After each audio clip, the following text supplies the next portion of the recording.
Hey everyone, welcome to another episode of What the Dementia by Bambu Care. I'm your host, Brianna Wilson. I'm a certified dementia practitioner and the founder of Bambu Care, where you can find us at letsbamboo.com.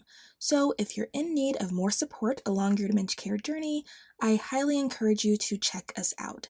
So today we're going to be talking about this idea of being selfish as a dementia caregiver. This is going to be one of those informal food for thought episodes that we do from time to time. Now, an episode that we have that goes really well with this one is actually located inside the treehouse with a paw pass, and it's called Guilt-Free Decision Making. It's episode T004, and we discuss how not to make caregiving decisions based on guilt and how not to feel guilty about the decisions you make. And it also has a handout that goes along with it called 5 Principles of Guilt-Free Decision Making, okay?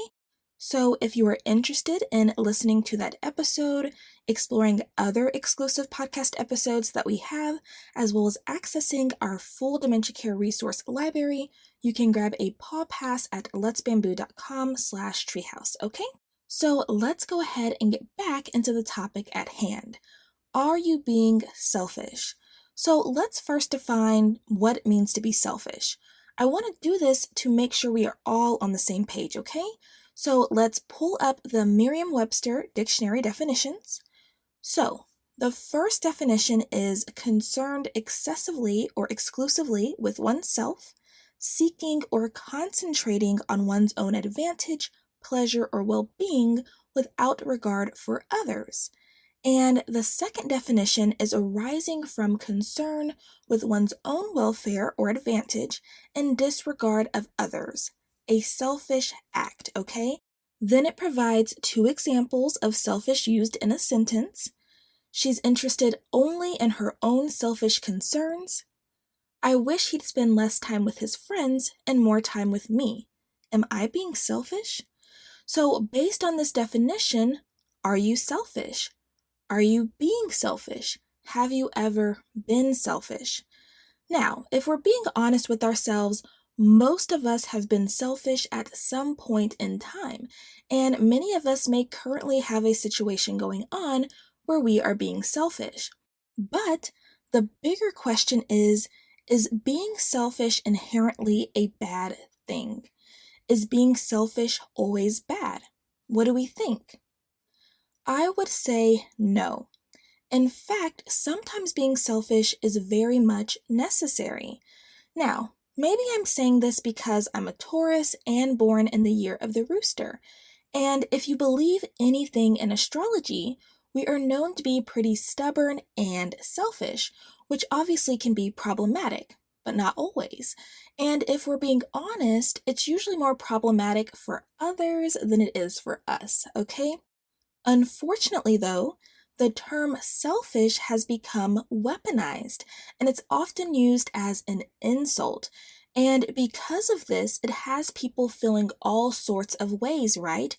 Especially then when we turn that term back on ourselves and we use that term to describe our behavior or how we're acting or how we're approaching something, okay? So let's think about this and how we can apply this idea that being selfish isn't always a bad thing, but it can be, to caregiving and things you may feel guilty about or question if you're being selfish. So let's see. Common things I hear about are caregivers feeling guilty for taking time to themselves or wanting time away from their partners, caregivers feeling selfish for not wanting to always be on call or not wanting to be full-time caregivers, caregivers feeling guilty for considering care facility placement. Maybe they even made a promise at one point that they wouldn't put their partner in a care facility, caregivers feeling guilty for not really wanting to visit their partner with dementia after they put them in a care facility, caregivers feeling selfish for wanting to maintain their personal and professional lives. And a big one that comes up that caregivers don't often say out loud is feeling selfish for wanting their partner with dementia to die, okay? And the list goes on, right? And some other things may have even popped up in your head that you currently feel guilty about or are questioning. So let's start with this. A caregiver asked, "Do you think it's selfish to put someone in respite care so that you can take a much needed trip?" So, is this selfish? What do we think? Again, the definition of selfish is seeking or concentrating on one's own advantage, pleasure, or well being without regard for others. Well, we could say, yes, putting someone in respite care so you can have a trip is concentrating on your own pleasure without regard for others. But actually, in this example, you are placing them in respite care, and hopefully, you would be finding a place that you trust to care for your partner in your absence, right? So, if that's the case, is that really without regard for others? No, it's not. There's a lot of regard there. But let's say that you don't put much thought into it and you just see the opportunity and take it. Would that be selfish? Maybe so, right? But even if that's the case, it wouldn't necessarily be an inherently bad thing. After all, the expectation is that the respite care arrangement would fulfill its role properly and provide the necessary care, right? So, with that in mind, what would be considered selfish and actually maybe not so good? How about leaving your partner at home by themselves to take a trip because you're feeling burnt out and need a break, but you know that they are unable to care for themselves and are unsafe to be left at home alone, unattended, especially for that period of time? Now, that I think we can say is a bad kind of selfish, amongst a few other things. Like it would also be considered negligent, right? Yes. Okay. So hopefully you can see here that some things that may look selfish aren't actually selfish, and even for things that could be considered selfish, not all selfish decisions carry the same weight. Now, let's take a few steps back to answer a few questions. These are super important questions, okay? So, are you ready? Question number 1: if you don't look out for what's in your best interest, who else is going to? Number 2: regardless of other people's opinions and judgments, who is responsible for living your life? And number 3: would you prefer to live in a way that pleases others or in a way that feels right for you? Now, I will tell you my answers, but yours may differ, and that's okay. So, question number 1: if I don't look out for what's in my best interest, the only other person that I can say that I trust to look out for my best interest is my partner. But even then, what he thinks is best for me and what I think is best for me may not always align, right? So if I don't or can't look out for myself, that opens me up to others' perceptions of what's best for me. Number 2: I'm responsible for living my own life. So even if others want me to do things differently, I'm the one who has to go through the experience, face the challenges, and live with the consequences of any decision I make, whether it's my choice or influenced by someone else. And number 3, I would definitely prefer to live a life that feels right for me. I used to be a really big people pleaser when I was younger, and I quickly grew out of that as I got older once I realized that it was doing me more harm than good, okay? Now, based on how I answered these questions, does this make me selfish? Would I be considered a selfish person? Yes. But is that bad? No, okay? So, to my point, being selfish is not inherently bad. Sometimes we have to make tough decisions that are in our best interest, regardless of how others feel about it or what others think about it. And of course, those tough decisions will look different for everyone, okay? Now, because most of us have a conscience, right? How can we make what would be considered selfish decisions without feeling bad about it? By looking at our intention, okay? Are our intentions pure to ourselves and what we feel is in our best interest, or are they intended to cause harm to someone else or to be a blatant disregard for someone else's rights? Now, this doesn't mean that our selfish, quote unquote, decisions won't sometimes upset or offend people, right? But the intention should not be to do any harm, even if it may be an incidental consequence, okay? So I'll give you an example that's kind of related to caregiving, but it's something that came up for me recently. And just as a heads up, this is going to turn a bit morbid, but then we'll bring it back, okay? So, there are a few things that I've always made clear about how I want my body treated in the event that I have a serious medical event or die. Like, I don't want pictures taken of me if I'm unconscious or hooked up to machines. I don't want an open casket when I die. I definitely don't want people taking photos of my dead body, and I don't want a funeral. Things like that. To me, these feel like simple requests. Well, last week I think it was, I saw a photo, okay? And I told my mom, if I'm ever in that kind of situation, please don't take photos of me. She said, well, I would take photos, but I wouldn't post them on the internet. And I said, no, you don't need to take photos at all. Why do you need to take photos?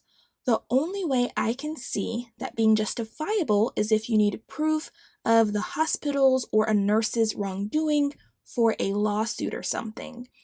Well, she basically says, I'm going to do what I want to do. I'm going to take photos.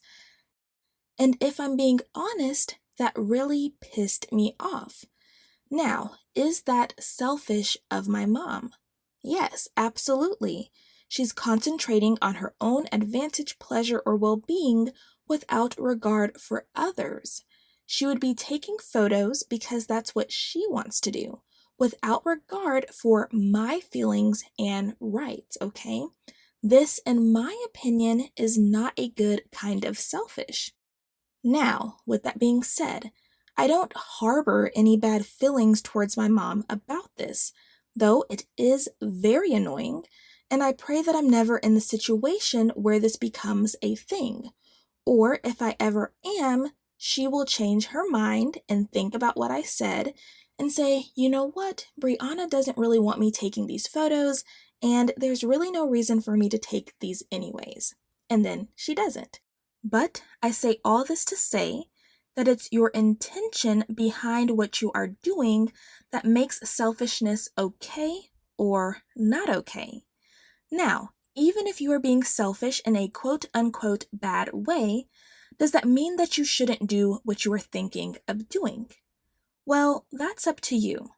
The reality is we can't control what others do. We can only control what we do. So if you can sleep well at night with whatever decision it is that you are wanting to make, continue on. Now, with that in mind, okay, let's take a moment to acknowledge that making certain decisions isn't always going to be easy. And sometimes you are choosing between two hearts, okay? So sometimes you have to choose the better feeling heart, the one you can live with and cope with better as time passes, because you know you did what was best at the time. And as a side note, this is why I truly believe in the power of meditation.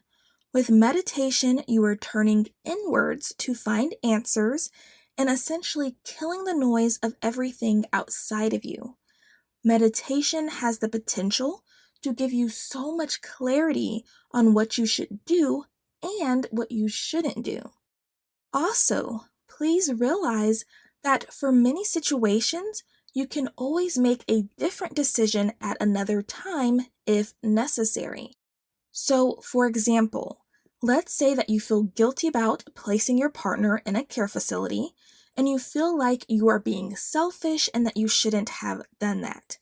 Well, if you really feel bad about it, you can always bring them back home if you realize that's the better feeling hard. And you don't have to feel guilty about even doing it in the first place, for even considering it, for even following through with it. If when you made the decision it made sense, then it made sense, okay? If you decide to recruit a neighbor to hang out with mom while you go out to lunch with your best friend, and then you return home and feel terrible about it, you can always choose to stay home next time. Bring mom along next time, or pick a different person to hang out with mom while you're gone if that's the better feeling hard. Because again, the decision either way may not always be easy.